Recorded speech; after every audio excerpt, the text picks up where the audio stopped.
welcome to Medical Dialogues. I'm Dr. Bhumika. Let's look at today's top medical news. Can flooding increase the risk of preterm births? A new analysis of more than 3,000 studies from around the world reveals that globally, flooding increases preterm births by about 3%. Children who were in utero during a flood event are also more likely to have a low birth weight. Both these outcomes are risk factors for developing chronic health conditions such as asthma and diabetes later in life. The findings were presented at AGU's 2024 annual meeting in Washington, D.C. Researchers analyzed findings from 3177 studies that collected data on pregnancy length and birth weight and flooding from the 1800s to present. Data varied widely between floods and regions.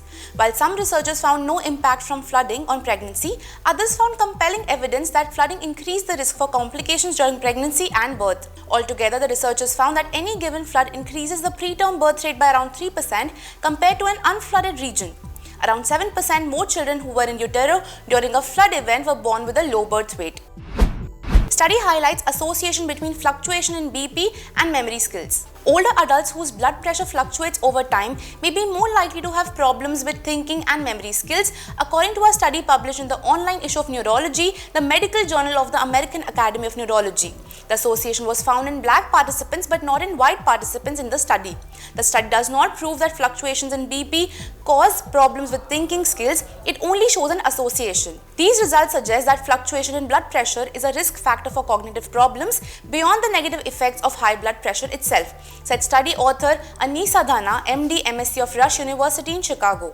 Older adults should be routinely monitored for their blood pressure and any changes over time so we can identify people who may have this issue and work to alleviate it, which could potentially help to prevent or delay cognitive problems. The study involved 4770 people with an average age of 71. 66% were black participants and the remaining were white participants. Participants had blood pressure tests at the beginning of the study and then every 3 years for an average of 10 years. They also completed thinking and memory skill tests at the beginning and at their last visit.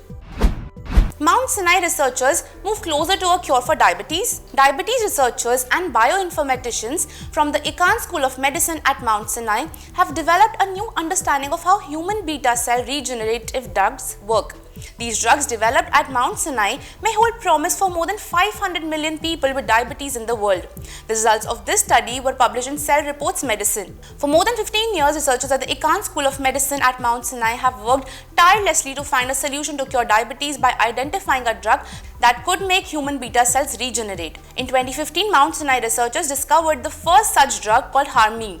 Harmine is a member of a class of drugs called DYRK1A inhibitors. In 2019 and 2020, the researchers reported that DYRK1A inhibitors can synergize with TGF-beta signaling as well as GLP-1 receptor agonist drugs such as semaglutide and exenatide to induce more robust levels of human beta cells regeneration. Finally, in July 2024, they showed that Harmine alone increases human beta cell mass by 300% and if a GLP-1RA is added by 700%.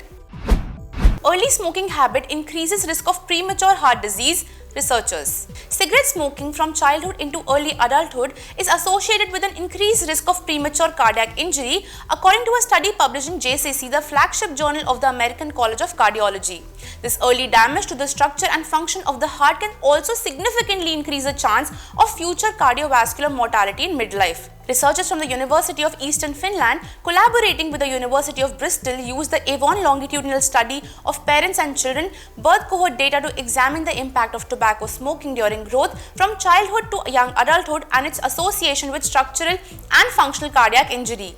The analysis included 1931 young adults with complete smoking and echocardiographic measures at 24 years. The prevalence of smoking was 0.3%, 1.6%, 13.6%, 24%, and 26.4% at ages 10, 13, 15, 17, and 24 years respectively. And 60% of those who initiated smoking in childhood continued smoking at 24 years. Thank you for watching Medical Dialogue. Stay tuned for more such updates. Never miss a medical update from Medical Dialogues. Like, subscribe, and press the bell icon.